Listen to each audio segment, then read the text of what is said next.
Hi viewers, welcome to film bit Telugu.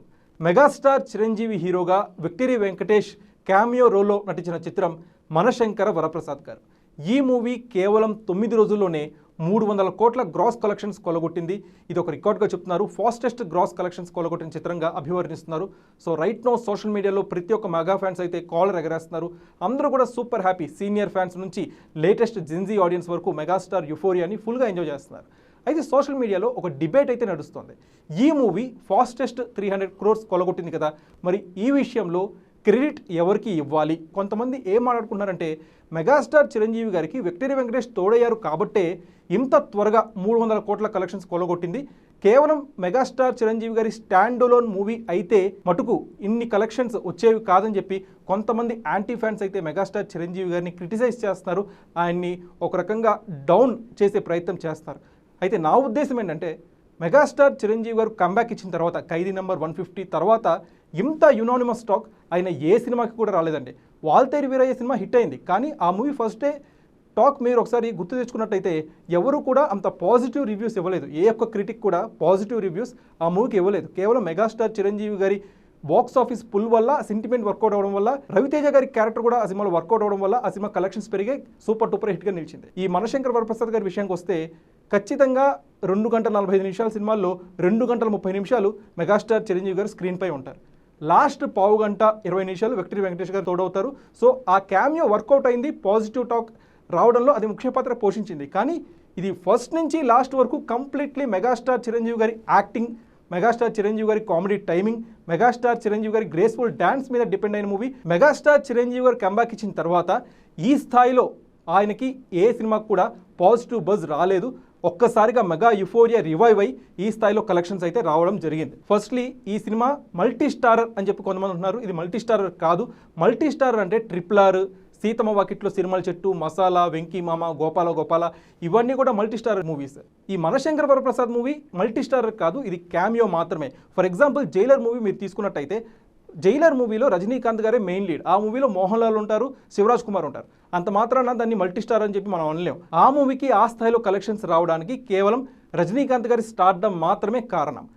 Jailer మూవీలో Mohan Lal, Shivraj Kumar and Jackie Shroff వీళ్ళ క్యామియోస్ని ప్రేక్షకులు ఎంజాయ్ చేశారు. వాళ్ళ యొక్క ఇంపాక్ట్ ఉంది, ఖచ్చితంగా పాజిటివ్ బస్ ఏర్పడింది. కానీ కలెక్షన్స్ ఈ స్థాయిలో రావడానికి కేవలం రజనీకాంత్ గారి స్టార్డమ్ మాత్రమే కారణం. ఆయన మేనరిజమ్స్తో, ఆయన క్రేజ్తో నటించిన సినిమా అది. సో ఖచ్చితంగా రజనీకాంత్ గారికే పూర్తి క్రెడిట్ దక్కుతుంది. సో ఇదే విషయాన్ని మనం మనశంకర వరప్రసాద్లో కూడా ఇంప్లై చేయొచ్చు. ఇది కేవలం మెగాస్టార్ చిరంజీవి గారి క్రేజ్ వల్ల, ఆయన మేనరిజం వల్ల, ఆయన కామెడీ టైమింగ్ని ప్రేక్షకులు ఎంజాయ్ చేస్తారు కాబట్టి ఈ స్థాయిలో కలెక్షన్స్ రావడం జరిగింది. At the same time Sankranti season, family audience అందరూ కూడా బాగా ఎంకరేజ్ చేసే సీజన్, అలాంటి కంటెంట్ బాగా ఎంకరేజ్ చేస్తారు కాబట్టి ఈ మూవీకి ఈ స్థాయిలో కలెక్షన్స్ రావడం జరిగింది. అండ్ విక్టరీ వెంకటేష్ గారి కెరీర్లో మోస్ట్ ప్రెస్టీజియస్ మూవీ సైంధవ్, ఆయన కెరీర్లో 75వ చిత్రం. ఆ మూవీ క్లోజింగ్ కలెక్షన్స్ 20 కోట్లు మాత్రమే, 10 కోట్ల షేర్ వచ్చింది. ఆ మూవీకి డిజాస్టర్ టాక్ వచ్చింది.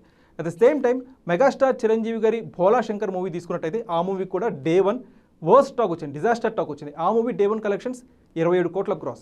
So Chiranjeevi day 1 collections is equal to Victory Venkatesh closing collections. So ఇక్కడే అర్థమైపోతుంది కదా మెగాస్టార్ చిరంజీవి గారి బాక్స్ ఆఫీస్ పుల్ ఏ రేంజ్లో ఉందో. ఆయన ఫ్లాప్ మూవీకి వచ్చిన కలెక్షన్స్, విక్టరీ వెంకటేష్ గారి క్లోజింగ్ కలెక్షన్స్. సో ఆబ్వియస్లీ ఇక్కడ ఈ సినిమాకి ఈ స్థాయిలో కలెక్షన్స్ రావడానికి మెగాస్టార్ సినిమాకి వచ్చిన పాజిటివ్ బజ్ మాత్రమే కారణం. ఇంకో విషయం చూసుకున్నట్టయితే, సంక్రాంతికి వస్తున్న మూవీతో విక్టరీ వెంకటేష్ కూడా 300 కోట్లు కొలగొట్టారు, హర్షించదగ్గ విషయమే. అయితే ఆ టైంలో మీరు ఒకసారి గమనించినట్టయితే గేమ్ చేంజర్ మూవీ ఫ్లాప్ అయింది. డాకు మహారాజ్ మూవీ పండగకు వచ్చే సినిమా కాదు.